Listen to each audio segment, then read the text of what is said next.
Now, Python also has an important concept called typecasting.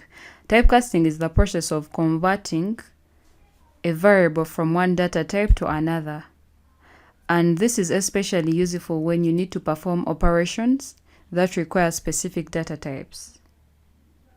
So for example, if you have a string that contains a number, but you want to perform arithmetic operations on it, you need to first of all convert or cast that string into an integer or a float. So let's see typecasting in action. Now we are going to first of all convert a string to an integer. So converting strings to an integer works for cases whereby we are having a string. So that means that we first of all have to ensure that we have a string variable. For example, the age, and it's going to be assigned to 20. So the fact that the value has been embedded within quotes makes the age variable a string. And to first of all confirm the type of this variable age, we can work with the type function and then pass in age. Then go ahead and run the file. So you can pretty see that the age variable is of type string. So I'll go ahead and comment this out. Now for us to be able to convert this string to an integer, Python works with typecasting constructors. So meaning that if we are to convert a string to an integer, we can work with the int constructor. We can print the variable age by first of all accessing the int constructor, because actually when you try to hover it gives you more details about this function, converts a number or a string to an integer. So the int constructor expects a parameter for the variable that is going to be converted, and for this case we go ahead and pass in the variable age and run. So of course when you do the conversion on line 7, you also have to go ahead and double check that the variable has been converted. So by accessing the type function once again and passing in this variable. So you can pretty see that when you do the conversion in this format, you realize that the age variable is not casted. So the best way for you to work with this is creating another variable. For example, this can be casted age. I'm just going to update this to casted age, and then the casted age is now going to have a value of the constructor. So it's going to have the value of the string being converted to an int. That is why we are using the int constructor. And having done that, we go ahead and print the variable called casted age and we run this. Oh, my bad. So the type is supposed to be casted age. So you can pretty see that on line 8 we are having the value 20 and then the type, which is an int, meaning that our age has been converted from a string to an integer. Now there would also be cases whereby we want to convert a string to a float, and I'm going to make use of this code and paste it here. Now the difference is going to be, I think we can work with the height instead of the age so that we are not confused at the end of it all. So this is going to be the height. So the height is going to be assigned a value of maybe 4.5, and by default this is going to be a string, however much it's having a decimal place, by the fact that it's embedded within the quotes, it's going to be a string. Then casting the height is going to be us converting this string type to a float. And whenever we are casting a string to a float, we have the ability of working with a float constructor. So line 13, instead of us working with the int constructor, we access the float constructor that is going to convert this string to a float in a way that it removes these quotes. And then on line 14, we go ahead and print the casted height and the type of the casted height.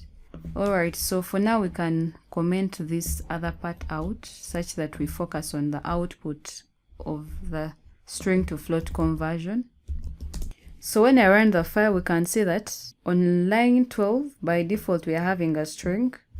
And on line 14, we cast the string and go ahead and print its type, whereby we are confirming that it has now been converted to a float. Now, let's look at how to typecast from an integer to a string. And this works for a case whereby we are having a variable, for example.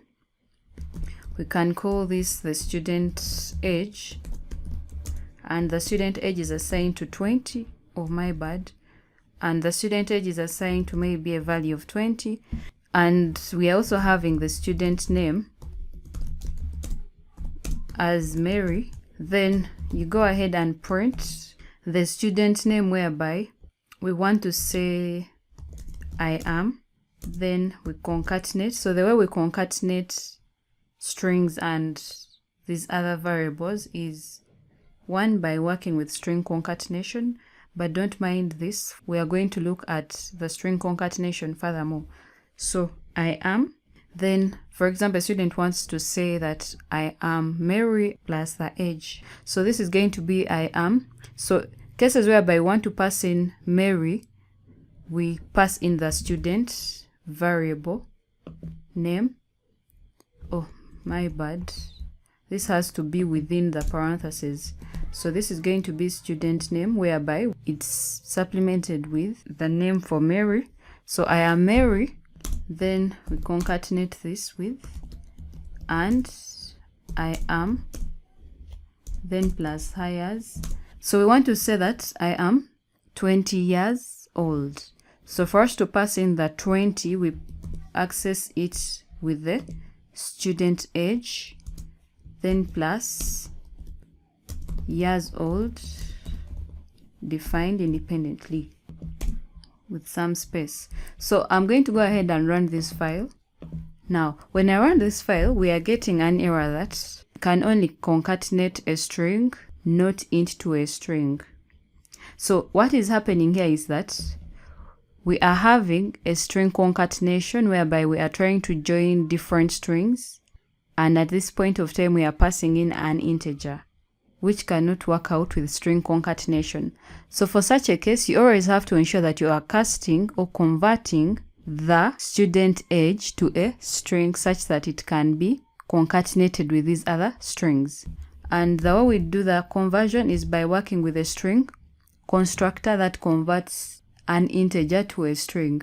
So cases whereby we want to pass in the student age, we have to first of all convert it from an integer to a string by working with the string constructor and then passing in the student age.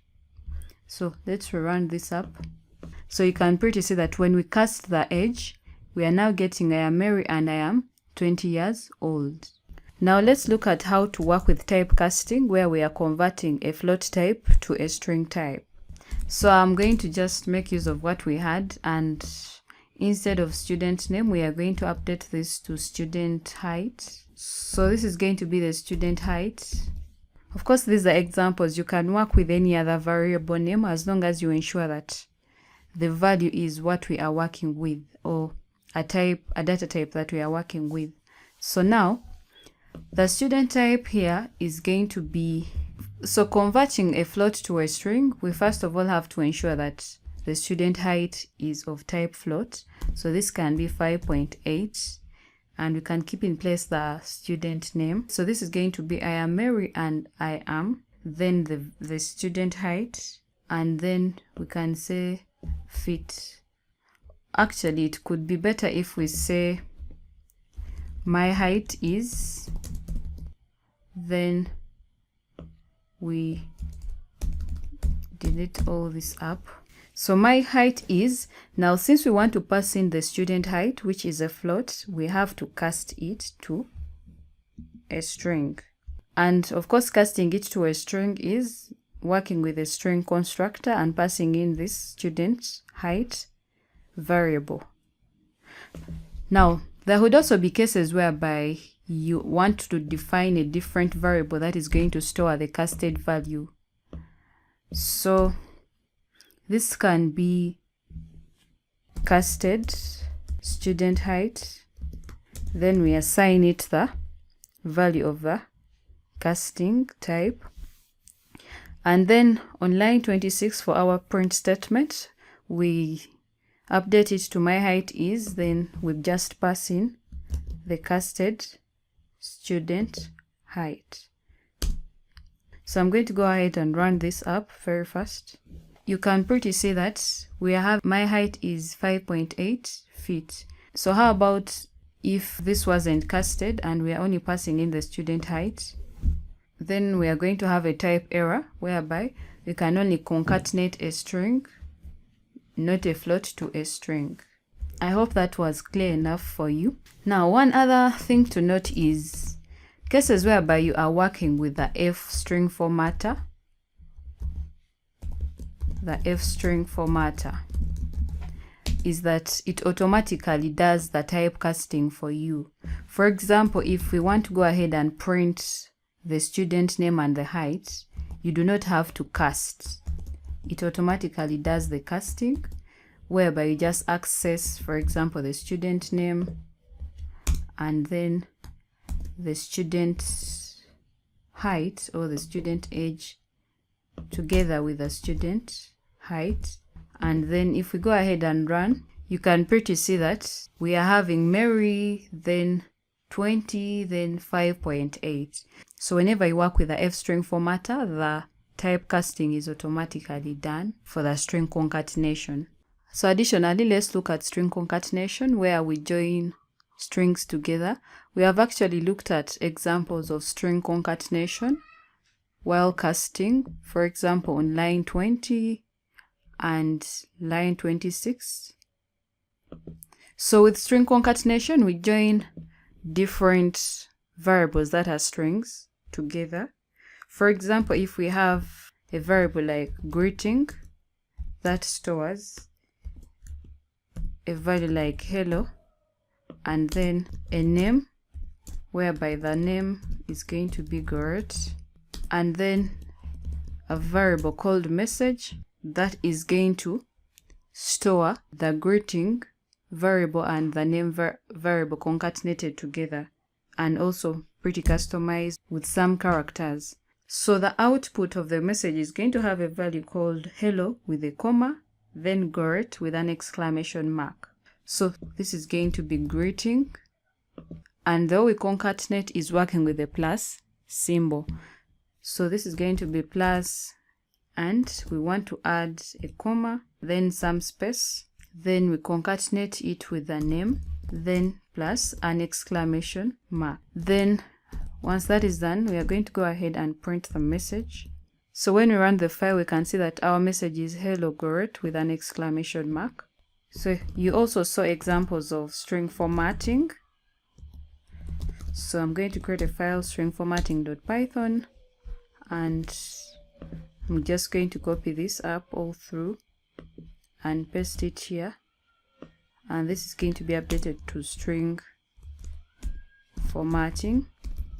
So with string formatting, we always have the ability of directly embedding the variables in our strings. So if we are to update this app, we go ahead and work with the string formatter. So the syntax is that you access F, then the double quotes, and then you go ahead and customize the output depending on what exactly you want. So if you want to display hello Gorret, just like what we had, we access the variables through working with curly braces.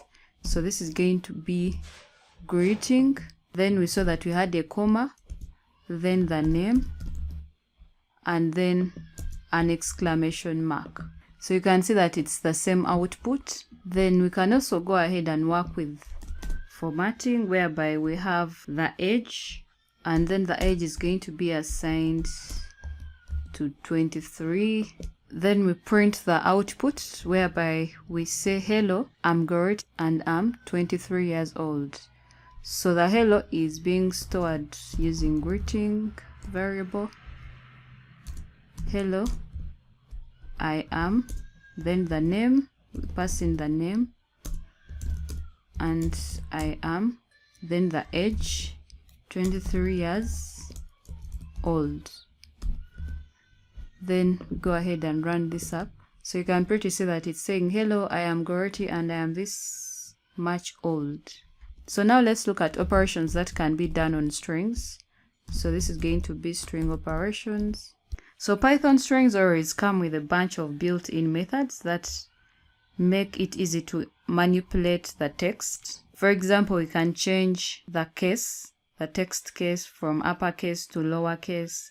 We can also join, we can split text, and etc.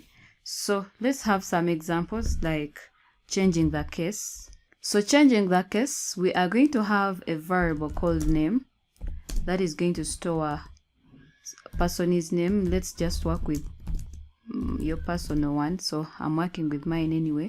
So cases whereby we want to format the name or to convert the name into uppercase. Now for you to be able to convert a string to uppercase whereby all the characters in the value or in the string are in uppercase, you always have the ability of working with the upper function. And the way you work with the upper function is that you access the variable. So this can be name. And when you add a period or a full stop, you can pretty see that all the methods all the operations that can be done on a string are always listed through these methods. So when you access upper, it goes ahead and creates the upper function. So we are going to go ahead and run this up very fast. So you can pretty see that this has been formatted to uppercase all through. And let's also try to update the variable to lowercase letters, whereby all the G's must also be in lowercase. So still with the lowercase formatting, we work with a lowercase function. So this is going to be lower. Then we run the file. So this is updated to Gorret Golden, whereby all the letters for each word are in lowercase. So we can also do splitting and joining of strings. For example, if we have a sentence that is going to be welcome to the Python class. So if we are to split, you go ahead and define a variable that is going to store the characters or the words that have been splitted from the sentence variable. So this is going to be sentence, then dot split. Then we go ahead and print this variable called words. So when you try to hover on the split function, it tells you that it returns a list of the substrings in the list using a separator, and generally the separator is always a comma. So let's go ahead and run this file. So you can pretty see that it has created a list. Don't mind a list, we shall look at that later. So it's creating a list whereby we are having the words that have been separated within our sentence. So we can also work with joining. So for example, if we go ahead and define a variable called new sentence, and we want to join the current sentence in a way that it has a hyphen, so go ahead and print this up. So to ensure that we are embedding hyphens within our variable called sentence, we access this string with join. So we have the join function that we always work with. So the join function, when you try to hover it, it says concatenate any number of strings. So we pass in the parameter for which we want to work with, and that is going to be the words that have been splitted. So join, of course, this is when we work with the join function, and splitting, we work with a split function. So we are going to go ahead and print our new variable. So you can pretty see that it's printed as welcome to the Python class. In our next session, we will dive into the Python operators. Be sure to subscribe and hit the notification bell so that you do not miss it. Until next time, keep practicing, keep coding, and see you again in the next session.